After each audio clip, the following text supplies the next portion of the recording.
Drivers, start your engines!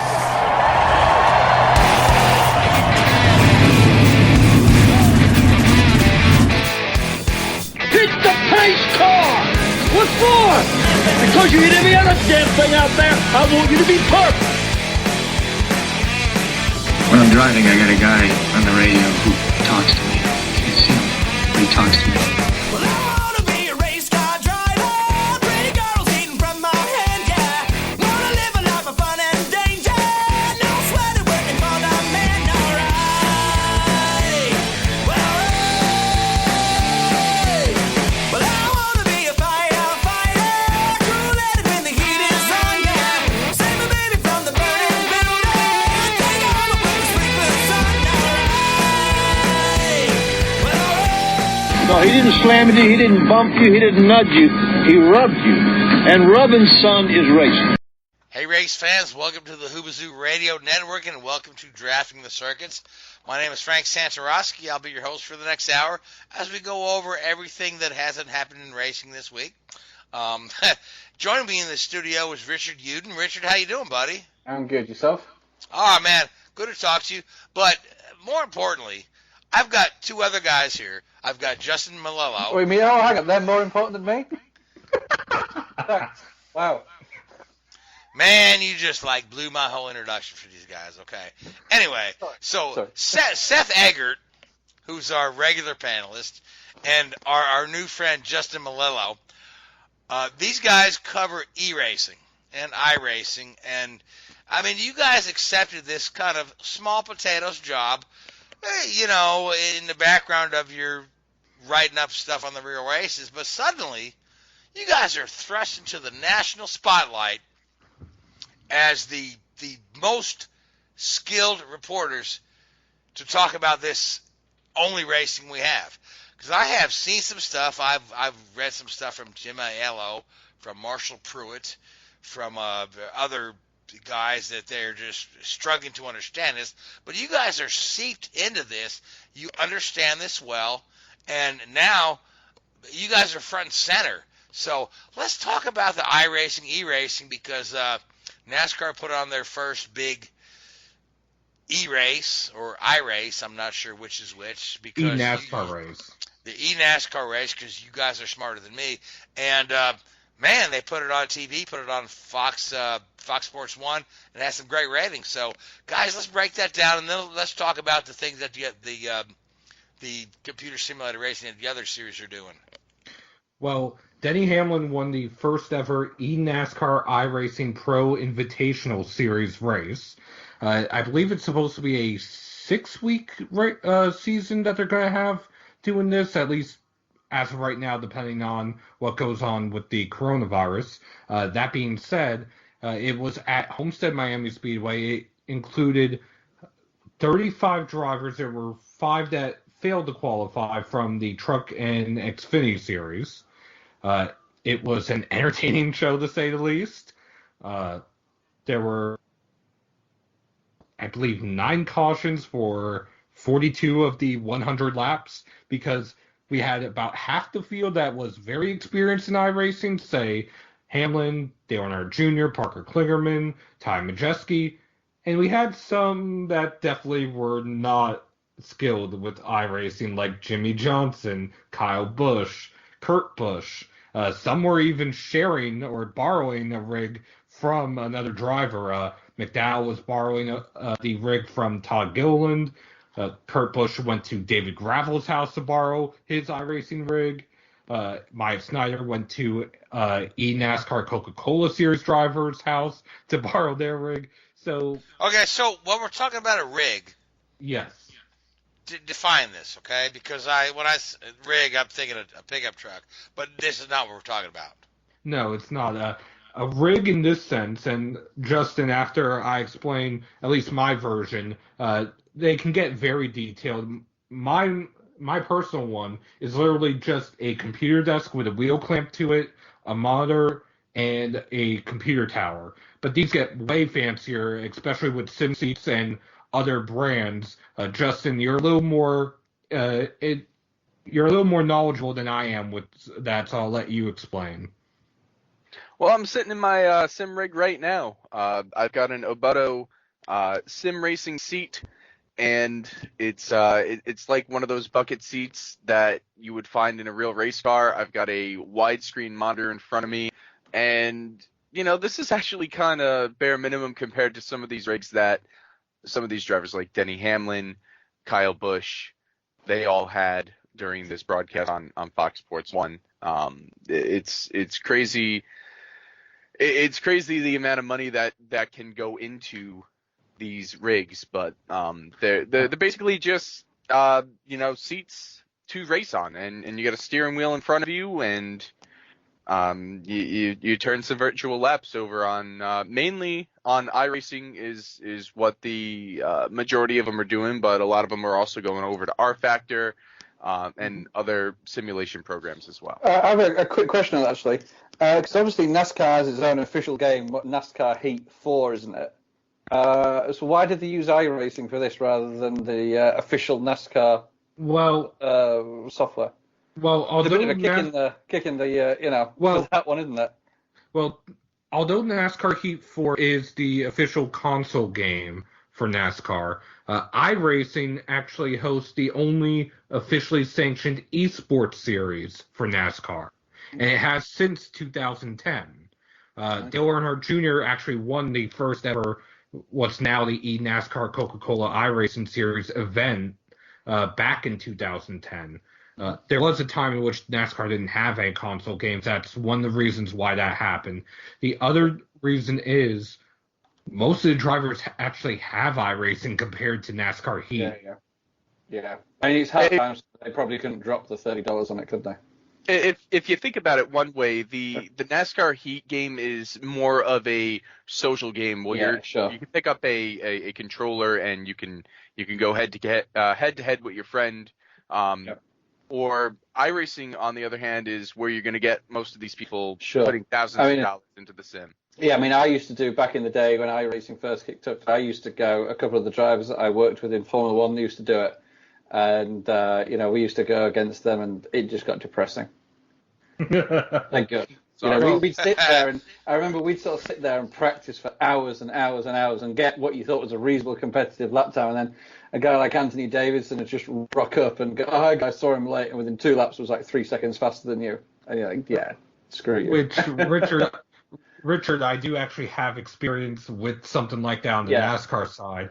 I remember back in the day when I was much more regular on iRacing, I'll be in a practice session just trying to learn the track, thinking I'm decent, and John Hunter Nemechek or Matt Martin or Bobby Labonte would hop in the session, and they would put a lap time down, and I'd look, and I would leave the session because I was that embarrassed. I was sometimes 5 or 6 seconds off the pace.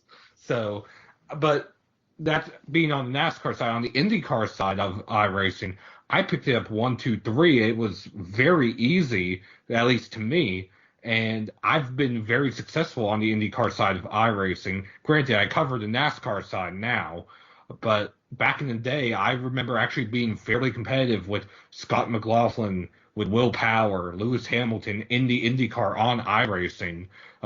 Granted, I don't think... Wait a minute. Lewis Hamilton does IndyCar iRacing? He did. Okay, that's interesting. That's kind of cool. He's done IndyCar, he's done Legend Car, he's done NASCAR. Granted, he's done more Formula 1 than anything else, but he has dabbled in some of the other series on iRacing. But again, that being said, the Invitational Series on Sunday, it was a little bit more of an entertainment race, I'll say, this first one, because you had about an even mix of those who were competitive and those who were not competitive. And the reason why some were used to iRacing, some were not. Hamlin said post-race that he went and actually practiced with his eNASCAR Coca-Cola Series drivers to just squeeze out 0.04 of a second on lap time. He actually does own a team in the eNASCAR Coca-Cola iRacing Series. Keegan Leahy and Casey Kerwin drive for him. and Keegan is probably one of the fastest, if not the fastest driver out there.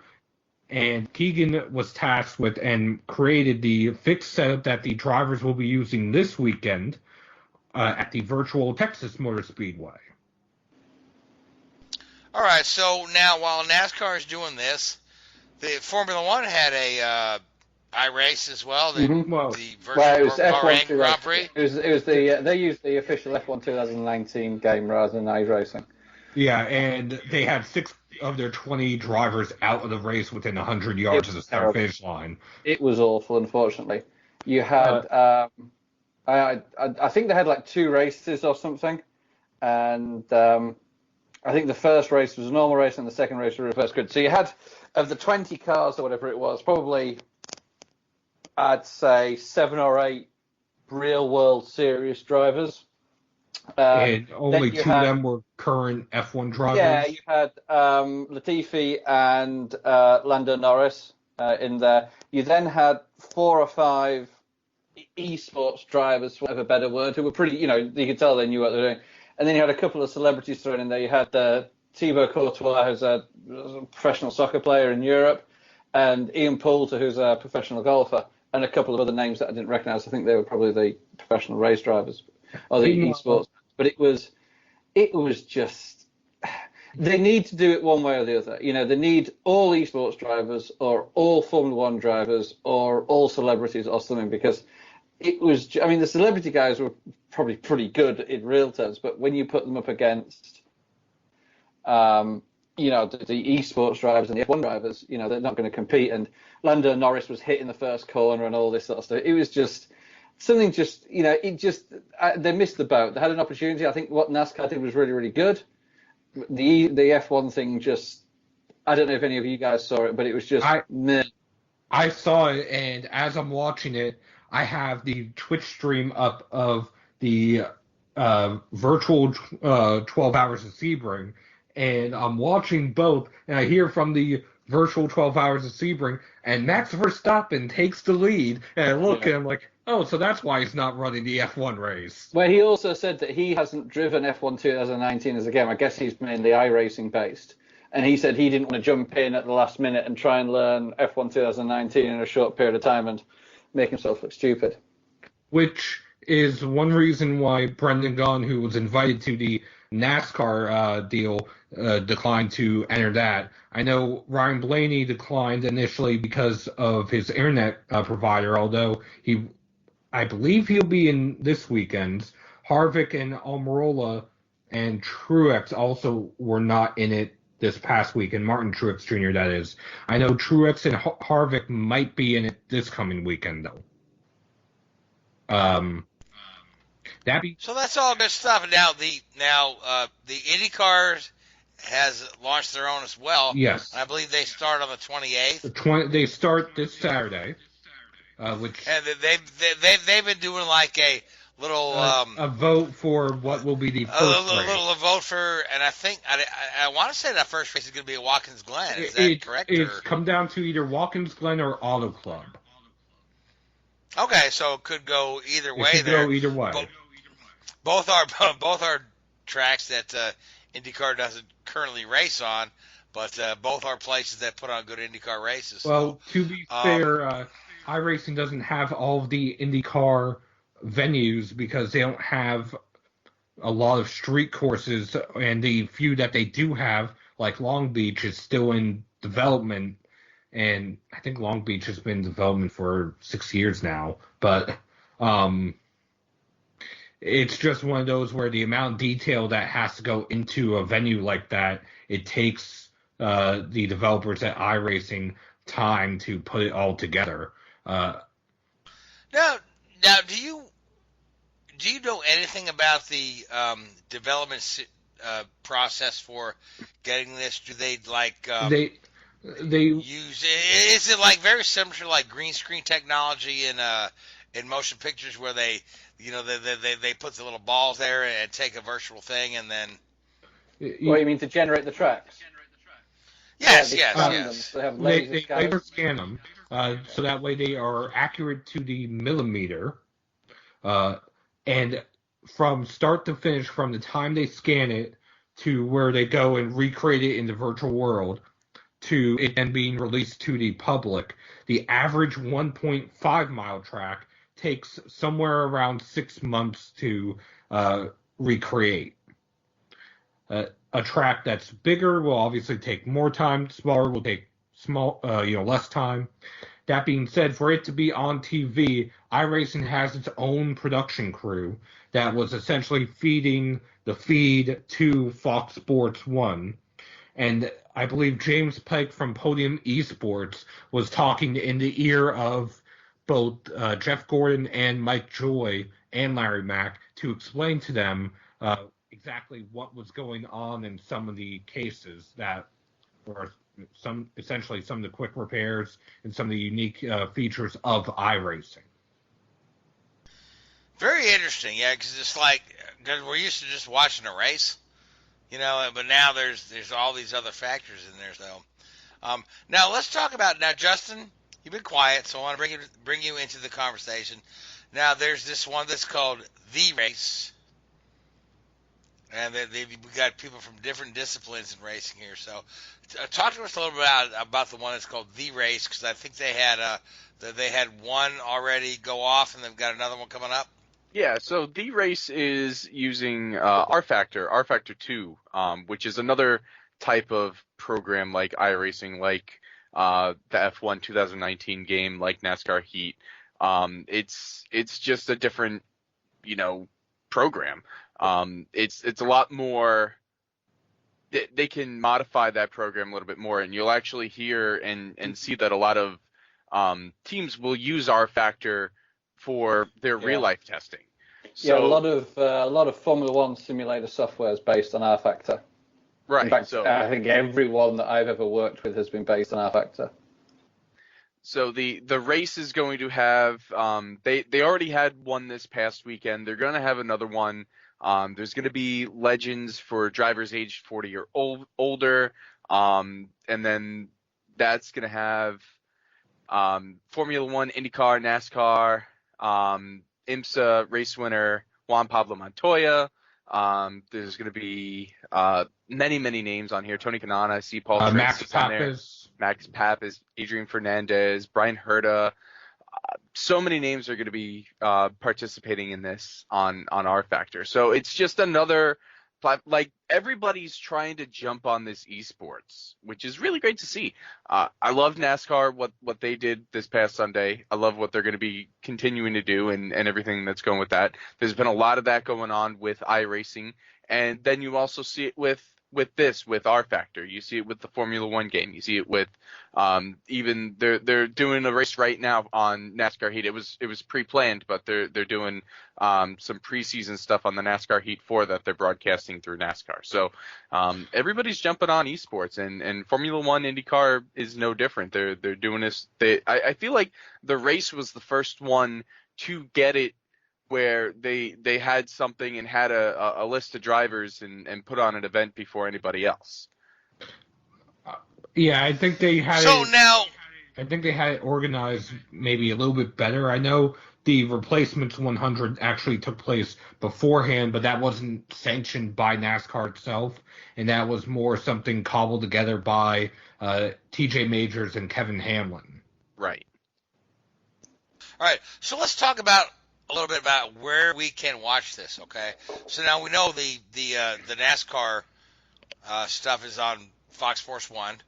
So now the one that's called The Race, is that going to be broadcast on television at all, or is it just online? I believe it's online. It'll probably be through a YouTube link that'll be available. At least that's what it was for the first one. The only esports racing series that has been able to get all the way up to network television has been the NASCAR series. I'm sure everybody would love to see Formula One and IndyCar stars on television as well, but there's a lot of logistics that have to go into it and whatnot. And they're still going to be able to get. It is on YouTube. I'm looking at their latest tweet here. It's going to be at the-race.com/YouTube. It'll be available for their race this weekend. Okay, yeah, but you got to wonder because you see, like Fox Sports One has all this dead airtime that they had planned to dedicate to NASCAR, so it's kind of easy for them to slide that right in, say we're going to show this where we would have shown the the race today. But NBC Sports has time they've dedicated to the IndyCar series coming up. So is there a possibility we might see these the IndyCar ones on NBC Sports or no? I mean, what do you guys hear? I think it's possible. I want to say this weekend's race is going to be streamed through the iRacing Twitch account, which would also be streamed simulcast on iRacing's Facebook and YouTube, which is something that they do with the NASCAR Coca-Cola series. They do that with other races throughout the year. So I wouldn't be surprised to see it there at first, and then maybe on NBCSN, because like Justin said, there is a lot of logistics that goes into this. I don't know how quickly they would be able to get it together, especially granted, even though there's no sports really on TV right now. So that way, say the iRacing production crew has one day for IndyCar, one day for NASCAR, maybe one day for World of Outlaws, because they're even turning to iRacing. So that way they're not conflicting and running over each other, so to speak. Gosh, man, it's very interesting. It's odd times that we live in right now because every one of us would like to see real cars on a racetrack. Absolutely. And be sitting in the stands or sitting in the media center, but just smelling the tire smoke and stuff like that. So, but it's at least they're doing something to keep fans engaged, which I don't see from a lot of other sports right now.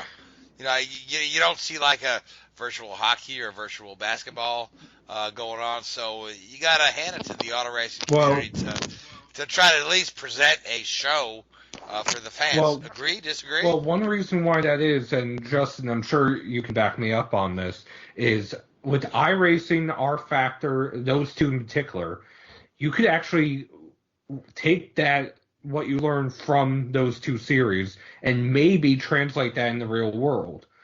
And I don't mean just for the drivers. I mean, look at Ty Majeski, look at William Byron, Raj Karut. I could keep going and listing names of potential drivers or drivers who actually are in NASCAR right now that actually have come from iRacing or honed their skills on iRacing and improved to such a degree that they were able to climb the NASCAR ladder. You can't do that with NBA 2K. You can't do that with NFL. You can't do that with NHL 2020.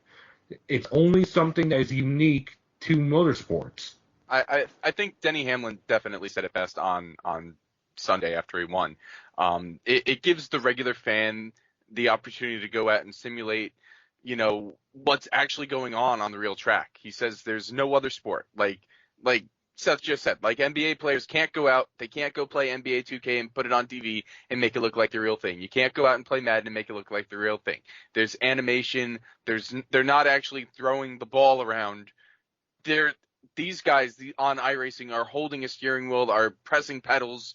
It's as close to the real thing as it can get. It's not the real thing, and a lot of naysayers out there will say, oh, well, they're just trying to get it replaced with the real thing. No, nobody wants that. Nobody wants like eNASCAR to take over for real NASCAR. I think I speak for everybody who's a motorsports fan out there that nobody wants to see the iRacing or the eRacing take over that thing that we all love. But for right now, with everything that's going on in the world, this is a really good substitution, and NASCAR seems to have definitely, hit it out of the park. No, you're absolutely right. I agree with you 100%. And I mean, your comments on stick and ball sports, yeah, you're absolutely right. Yeah, this is the closest you can come to doing the sport without doing it, because, like I said, throwing a football on Madden is not like throwing a football on the gridiron. So, all right. So, what do we have next up for? I know we've got IndyCar coming up, 28th with their iRacing Challenge. With their iRacing Challenge, With- right? And next at NASCAR is Texas, It's right? going to be at the virtual Texas Motor Speedway for the Invitational Series. The eNASCAR Coca-Cola Series is back in action next weekend, or not next weekend, next Tuesday. Justin, what track are they at next? They're going to be at Bristol. So that should be interesting, not only because of the Coca-Cola Series drivers on Tuesday, but the Invitational Series is also following the actual schedule. So that means Bristol is next weekend. So that should be very interesting to see how well drivers do or don't do. Yeah, man, because on a virtual racing, you don't have the same kind of commitment. You know what I mean? If you bang up your car a little bit, be a little better than doing it in real life. So, but let's move on and let's just get to the portion of the show where we talk about nothing else except for racing memories and stumping one another with trivia questions. So, now, Justin. Yes, sir. For you were not on last week. We were sharing old racing memories. What's your favorite race? What's the best race that you've been to, and what kind of made that experience so great? I've been to so many in recent years, and I don't think there's ever been a time, except for maybe twice, where I've walked away from the track not like completely overwhelmed with joy. The only two times I can think of that I didn't was this most recent Daytona 500 with the Ryan Newman thing, and also there was a race in 2015 or 2016 where it was at Talladega. It was craziness. They didn't get to the finish line. They kept wrecking. It was madness. Joey Logano won. I was even more mad. It was just crazy. But I mean, I got to think back to the first time that I got to go to the racetrack was Dover. I was only like 12 years old, and from that point forward, I was absolutely hooked. It was incredible. I went with my uncle. The cars were so loud, and like young me, I had no idea what I was getting into, and I'm looking around at the stands and nobody's paying attention, but there I am, and I'm like glued to it. I remember there in that race, Jimmy Johnson won it.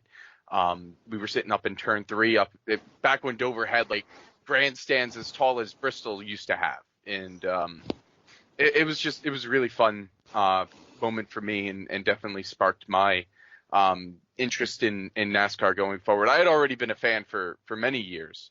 My first race that I watched was the 1995 Bristol race, where Terry Labonte and Dale Earnhardt went at it that night. Terry won, but had it all crinkled up. Oh, that was a good one. Yeah.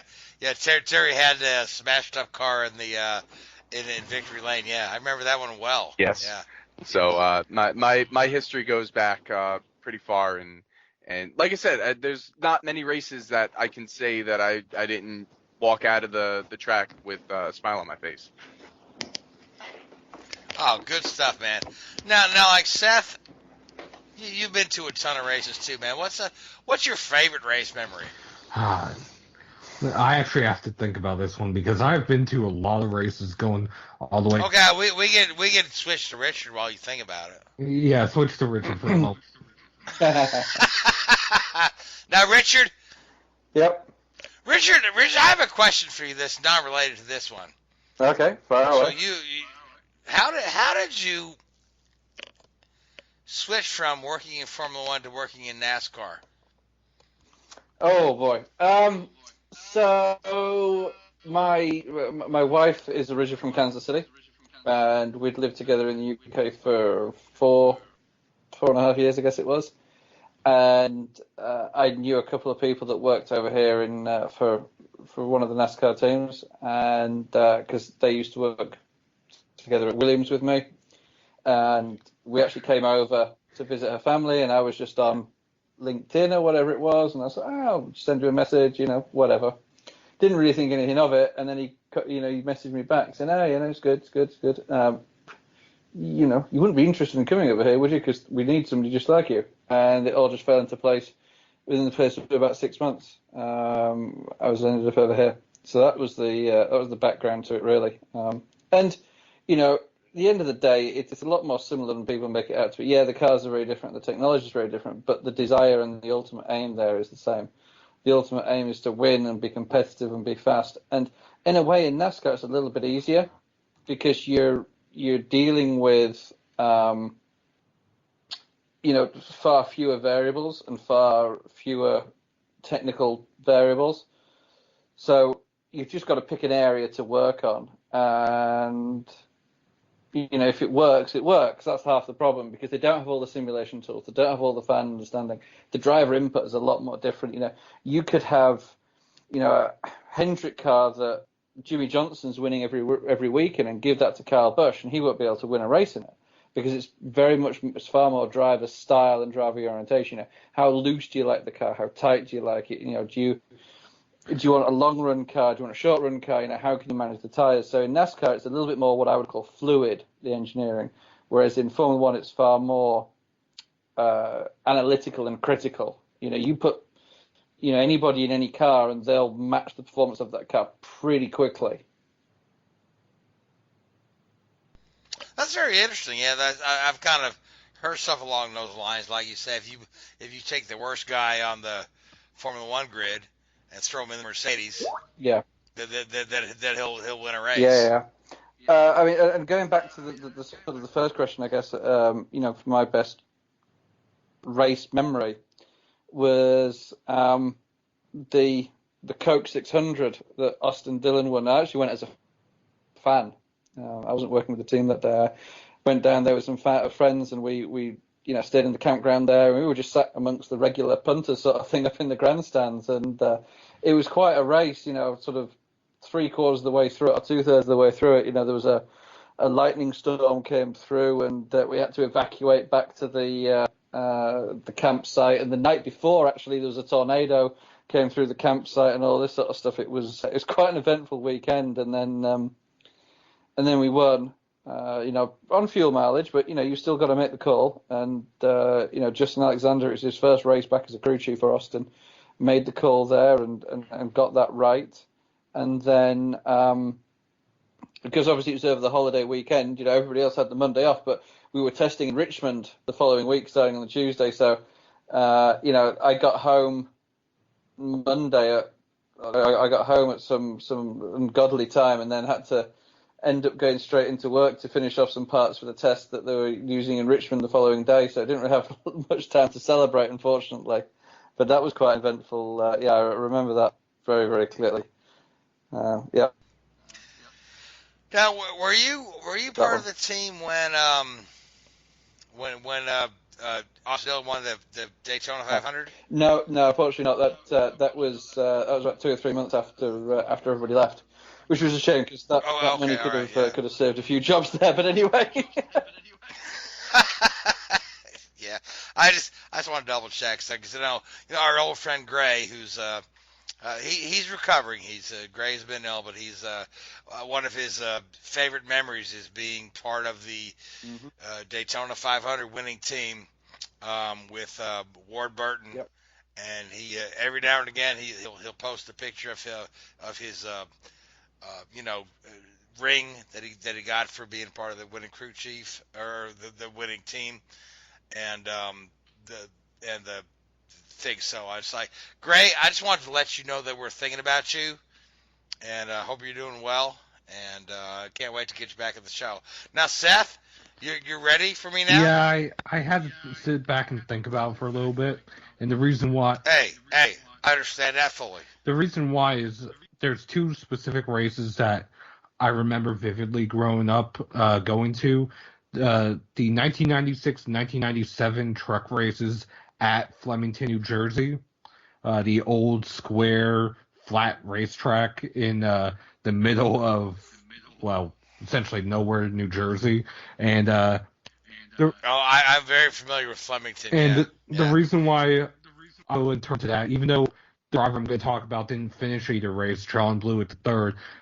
I grew up watching him more specifically because it was his family that we would sit with at Flemington and at Wall Stadium when we went to the local racetrack for years and years. So that was the first time somebody that I knew was actually racing in the upper echelon of NASCAR. He was typically a modified tour driver.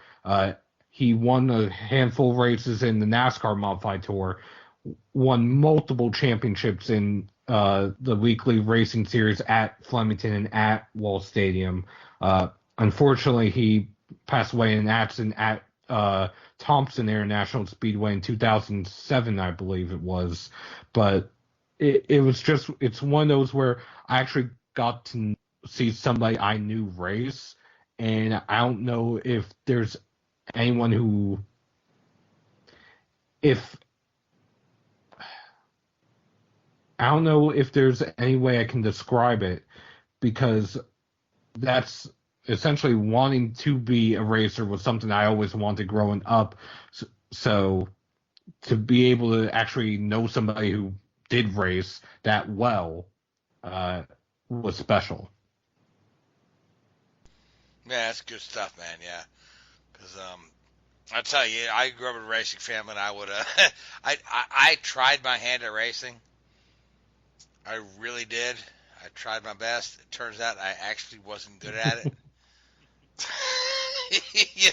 But I actually have one race win to my credit, but because largely due to attrition. But yeah, that's another story for another day.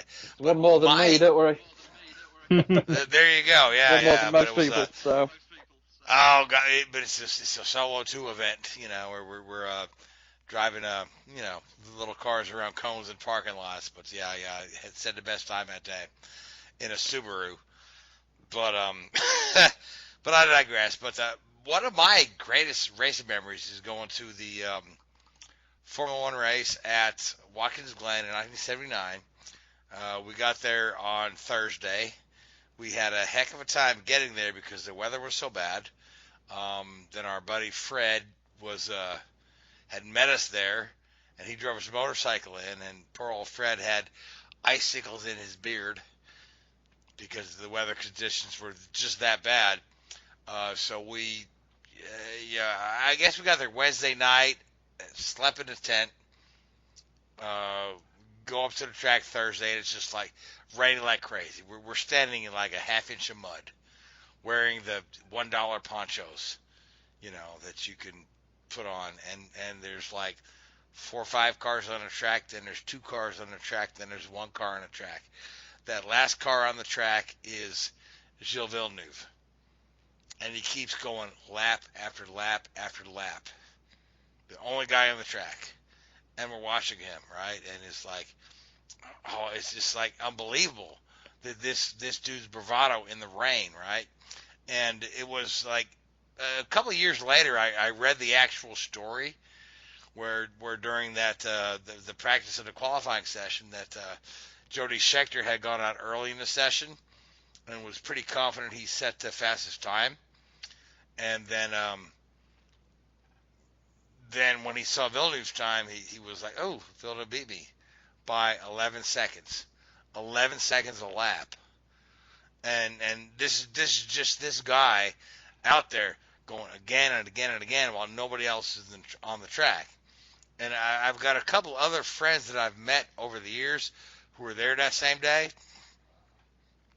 And it's just like, that's just something I always remember, that Villeneuve was so freaking incredible, that when everyone else is pulled into the pits, garage their car for today, call it a day, this guy sets a time that's 11 seconds faster than his teammates.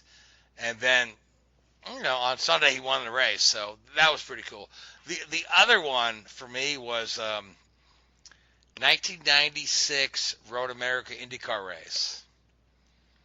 Now, to put this in perspective, I got married to my first wife the week before that race, and that was part of our honeymoon was go to the Road America race.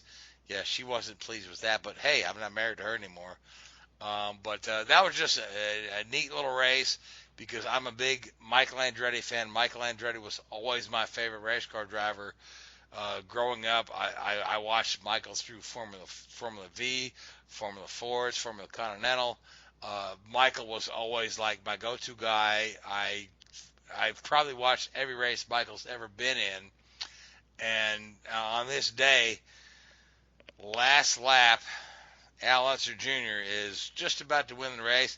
Engine blows and Michael wins on my honeymoon that my ex-wife, wasn't too thrilled about. So, but Road America is a great place to go see a race.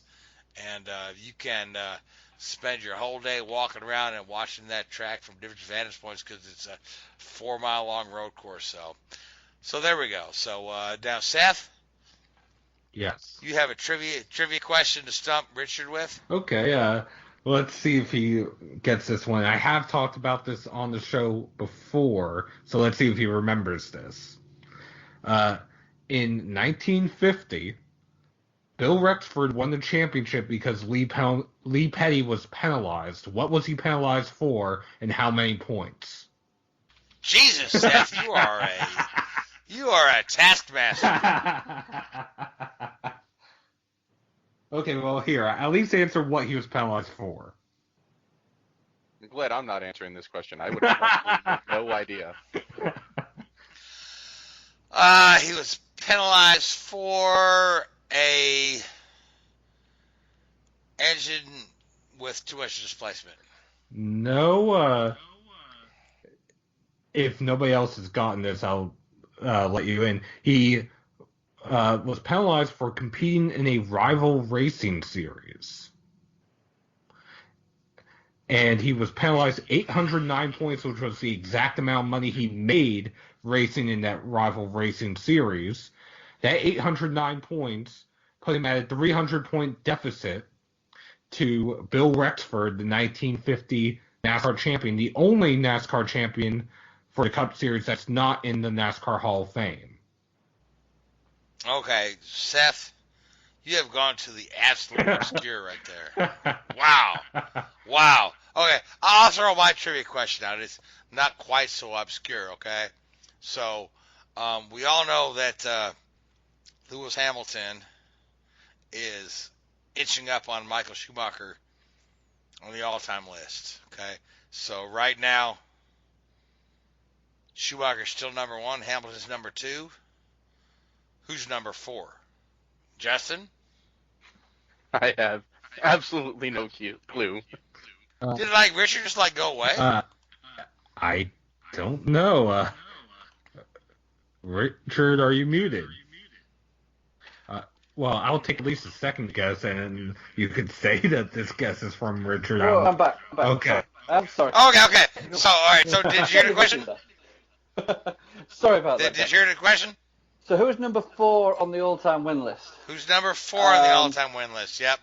So you've got Schumacher, Hamilton. I think Prost is number 3. What did Seth say? I said Senna. I don't think it is Senna. Obviously it's not. I have a second guess, but not Vettel, is it? Let's go with Vettel. No, it's not. It's not Vettel. So, Seth, what's your second guess? I don't think it's going to be him, but I'm going to guess him anyway. Jim Clark? No, God, no. He's No. I didn't think so, but... He's way down there, yeah. Hang on.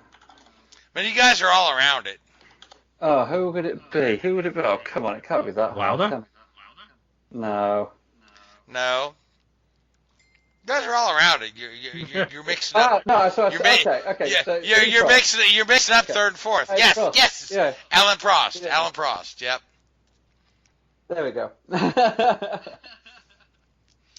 Vettel's third. Yeah. So. All right, Seth. Okay. Where and when was the first NASCAR race held outside of the United States? I know it was up in Canada. I want to say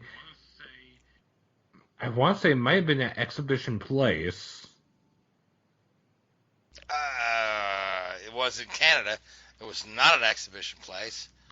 But when do you think that happened? 53?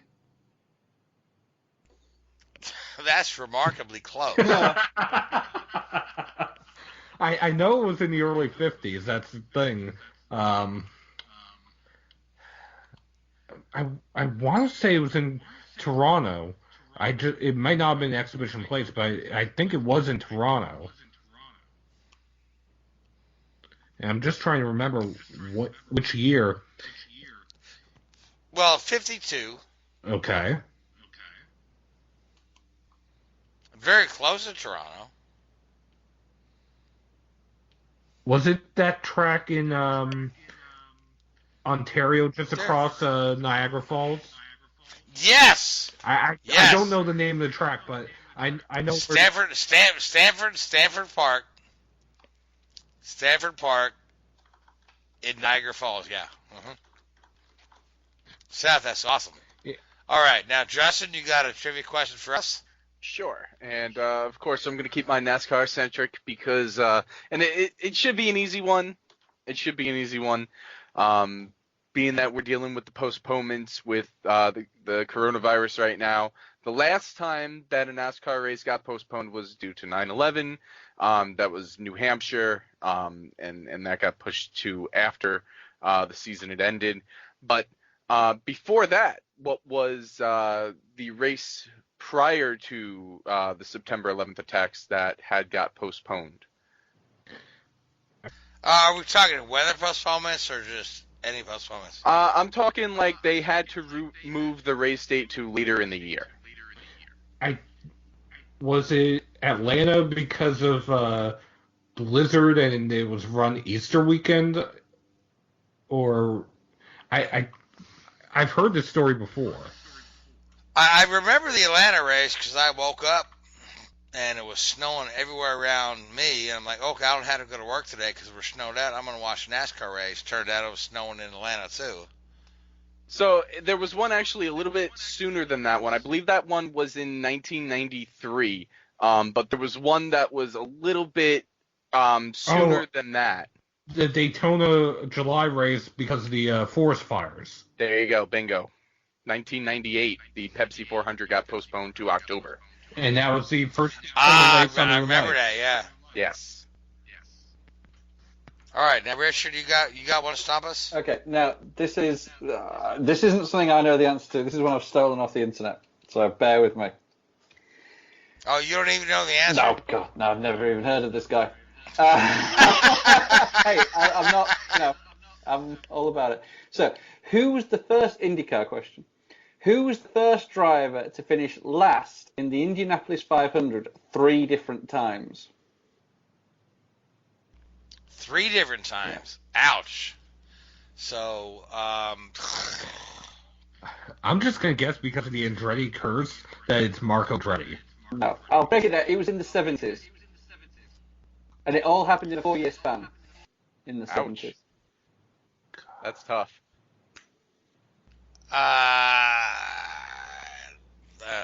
Guys, not Lloyd Ruby. He was a little before the 70s, so to finish last. Was it and I'm okay. Let me ask you, phone a friend shit. Has this guy ever won a race in his life? Let me have a look. No. I'm going to guess. Well, I'll let Frank guess first because it seemed like he was on the cusp of one. No, I have no idea. I'm going to guess because I was actually watching a video on this driver earlier today. I want to say he was in a wreck either coming to the green flag one time or immediately after the green flag, Salt Walter. Yes, it is. How did you guys? Oh, wow, Seth. Damn. I literally was watching his video earlier today, too. Wow. I mean, show's over, guys. That's it. I mean, It was close to that. I mean, Oh, ladies Well, and gentlemen, party is over. when you said 70s, I was like, it can't be the same guy I just watched a video on, can it? Anyway, so I do have another trivia question if we have time. Frank, do we have time? Oh, we have 10 minutes left. Okay, 1979 Daytona 500. We all know the story that Allison and Yarborough crash, Petty takes over the lead, and wins the race. Well, from the moment that Allison and Yarborough crash, as Ken Squire is calling that Petty is going to be taking over the lead, the camera does not go to Richard Petty. It goes to a similarly painted car, Petty Blue and STB Orange, that's on track, because it is a former Petty car. Who was the driver? What year? 1979. So the car was a Dodge, so that might narrow it down a little bit. Bobby Allison? No. I'm just throwing shit out there because I have no idea. Justin, Richard, either of you have any guesses or no? No. I wish I knew. I should know.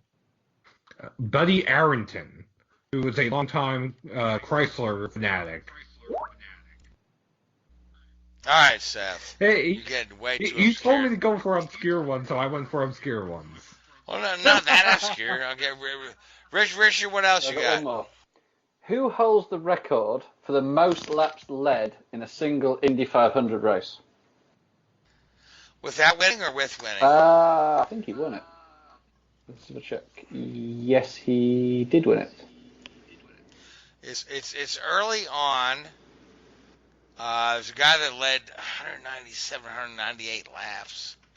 I'm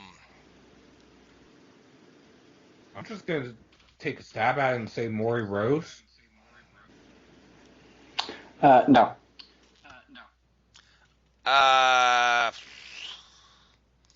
No, I don't want to say it's earlier than that. It's like, oh God, you're like making me like dig. Shall I tell you the year? Yeah, it's something It is here. 1930. Oh, Billy Holland. Almost. You got the first name right. Yeah, you got the first name. Billy Arnold. Yep, Yes. yep. To me a second. He led No, that's a good one, 198 of 200 laps. Started on pole, finished first. Dominant performance. Yeah. Almost perfection. Not far off. No, you can't do better than that. All right, so who else got one? All right, I'll just throw one out here. Which season in F1 saw the most first-time winners? Apart from the first season, obviously. Well, Apart from the first season. Well, Well, you know, no, that's interesting true. enough. No, probably still Interesting would. enough. Yeah, no.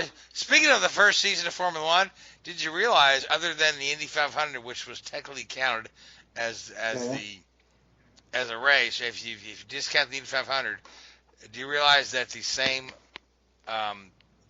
Mark won every race in the first season of I Formula think I One? remember reading something like that, yeah. So which Yeah, year Alpha. had the most first-time winners? The most first-time winners in Formula One. Which year? It was also the same year that had the most different winners. 81? You're real It close. was the year Keke Rosberg won the championship, wasn't it? Yes, it was. 83? 2? Nope. Come on, guys. 82. Yeah. Because I think Rosberg only won one race that year, didn't they? He only won one, and he won a championship. But you had a ton of first time winners there. Patrese, Peroni, Elio DeAngelis. Yeah. See now Tom you Bates? can make me think of them all. And a Tombe won a race. Tambay. Yeah, Patrick Tambay won in the Ferrari when he took over for Villeneuve. Yeah. Okay. And is that his first win? He might have been a first-time winner there. Yeah, I'm not entirely sure, but I know that he won one race, didn't he? Oh, no, he won. Alboreto won at the U.S. Grand Prix. Palace. Yep. Okay, you had I have one more trivia question, and this one's not that obscure. Well, it won't be to at least one of you. This Daytona 500 winner got his start, to a degree, racing in a league on NASCAR Racing Season 2003 that Dale Earnhardt Jr. owned. Name that driver. What? There's a Daytona 500 winner that ran in a league on NASCAR Racing Season 2003 that eventually evolved into iRacing. That league was owned by Dale Earnhardt Jr., who is the Daytona 500 winner. Come on, guys, this one's easy. We were talking about him earlier in the show. Denny Hamlin. There you go. Oh, jeez. Of all the people to get that one right, good grief. But in all seriousness, Denny Hamlin, yes, he got his start in real-life racing, but he actually was in a league with Dale Earnhardt Jr., and he was running so well, Jr. actually had invited him to come to the 2004 Daytona 500, I believe it was, which was the year Jr. won, and it was the same weekend in which Hamlin signed his contract with Joe Gibbs Racing. There were a couple of them in that DMP league. Martin Truex, yeah. Brad Keselowski, Denny, Dale, a couple of guys who were currently in the Coca-Cola iRacing series. Josh Berry was in that. Josh Berry, yeah. I mean, that league runs deep, and that was back in 2003, 2004 era. So sometimes it's a little surprising how deep the eRacing actually is. And I wish more fans knew that, let alone media members. No offense, guys. But it's something that does hold the community together to a certain degree. But it's also a place where, if you think about it, to a certain degree, Junior found a handful of drivers, whether just for iRacing itself or Josh Berry. I mean, if you think about it, Josh Berry ended up driving for Junior Motorsports. And not only in the late models, he got a handful of shots in the Xfinity Series, ran well, just never had the funding, and he's gone on to be Cars Tour Series champion in real life for Junior Motorsports. And what a great way to wrap this show up. We're talking about guys that started on iRacing and ended up in real racing. But we are out of time, guys. So, Justin, I want to thank you for coming on and joining us. Seth, Richard, always enjoy talking to you every week. iHeartRadio, want to thank you for putting us on. Who's the Radio Network? Appreciate you hosting us every week. And you folks that listen to us, hey, man, have a good night. We'll talk to you next week. WHOOBAZOO, that's Subaru.com. Enter website, enter website, enter website, enter website.